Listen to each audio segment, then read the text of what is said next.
Dhenkanal police को पुणी मिली बड़ चैलेंज। ढेंकानाल भुवन में पुणी सुना कारीगर को आक्रमण कर लुटि नहीं लक्षाधिक टंकार सुना गहना। भुवनर राजपथ उपरे संध्या 8टा समय सुना कारीगर को होइछि आक्रमण, जहां एबे ढेंकानाल पुलिस निद हजाई दैछि।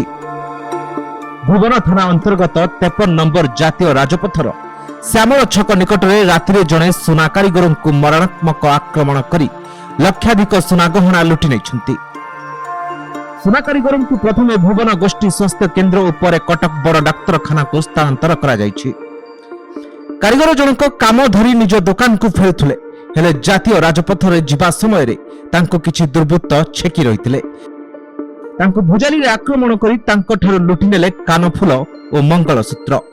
से दीपुन चिन्हा जी सान ही हम से जड़े सुना हो पारि कस्टमर कम आणिक आसते बाहरिया कम अर्डर आणिक आसिक करना नहीं जावा भितर आमर श्यामल छक पछक जो गड़ाणी अच्छी से जंगल भितर जंगल मझिया मुझी ताको रोड साइड छेकिना ताड़ू सब सुना सुनी छड़े नहीं आटाक कर मुंड को बाड़े हाथ को भुजिले हाणी हाथ को भी रड पाड़े बाड़े।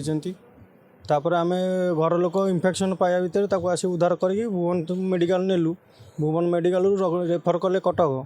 कटक आज आसिकिना भुवन थाना एफआईआर दौचु।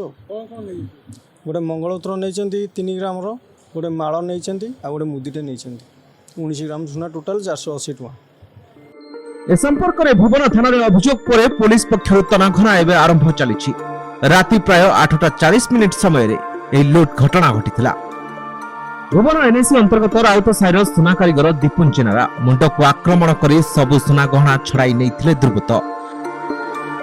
भुवन गैंग एबे पुलिस निद हजाई दैछि। एमाने केतेबेले आउ काहाकु भी आक्रमण करि पारंती, किंतु ए गैंग केउठु आछंती आ लुटपाट परे केमिति छु मारुछंती ताहा केहि बुझी पारु नाहंती। किंतु ए घटनाक्रम देखिबा परे राति हेले भुवनवासीक छाती एबे धड़ धड़ हेउछि। ढेंकानाल ईश्वर राउतଙ୍କ रिपोर्ट, कलिंग टुडे लाइव।